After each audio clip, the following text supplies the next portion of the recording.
Hello, my name is Adrian de Villiers. I'm running for Florida District 71 in the upcoming November election. And I want to talk to you about one of the hottest topics under discussion for this election, which is the economy. And rightly so, because since President Biden took office almost 4 years ago, we have seen the effects of inflation that has driven prices well above what we got used to, particularly since President Obama took office.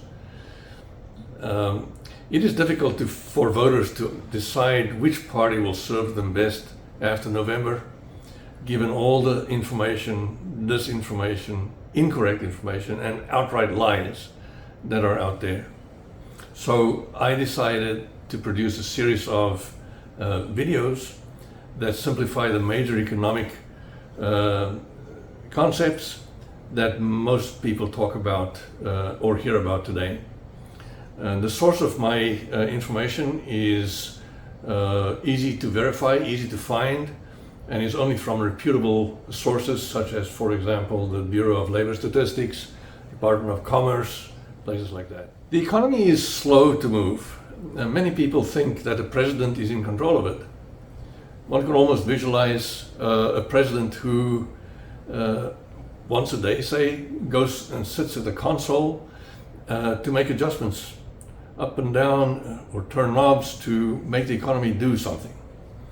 If it were that simple, that would be great. Unfortunately, the most complicated part is that the economy responds to what you and I do. Very simple. It's what you are willing to spend, where you are willing to spend it, and what you're willing to spend it on is what drives the economy. And then the other side of that coin is the businesses who try to guess at what your habits would be today, tomorrow, a year from now. Then they would buy the stuff, sometimes manufacture it, and then figure out what the cost would be for them, and then try to guess what you would be willing to pay for it. That's not easy to do, and the economy takes a long time to respond to your or my habits. There are some basic tools of government to steer the economy. It's not like they don't have any tools in their pocket.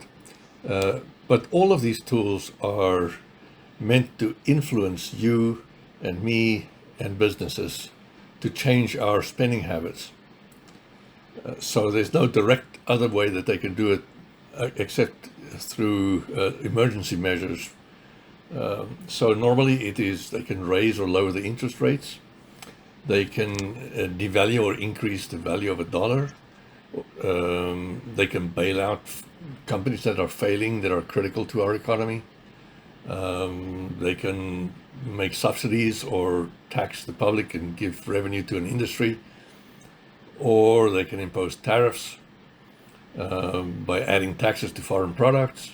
Or they can set taxes, fees, and regulations that affect companies and money in circulation.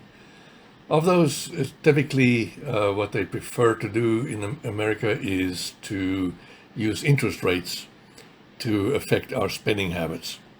So one of the big concerns, particularly for lower and mid-income people, is the cost of living, which simply is too high compared to their income. And for many, the American dream seems impossible. Make no mistake, the American economy is the strongest in the world under President Biden, and we can see that by hundreds of thousands of people trying to come across our borders for a place on our soil rather than their own countries.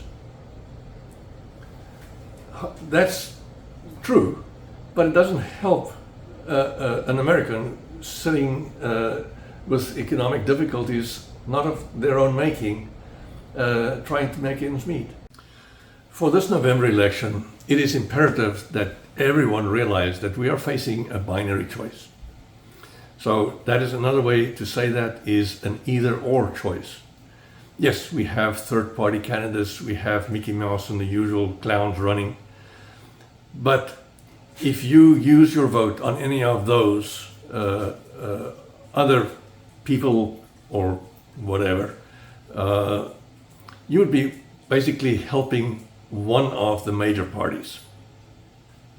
Simple as that. So you can waste your vote, or you can use it for the party that you most believe in the principles of. So there are many choices to be made, and in these videos I'm focusing on the economy as one of the choices. So having researched all the factors, to me the choice is clear that the Democratic Party is the party working the hardest to help you.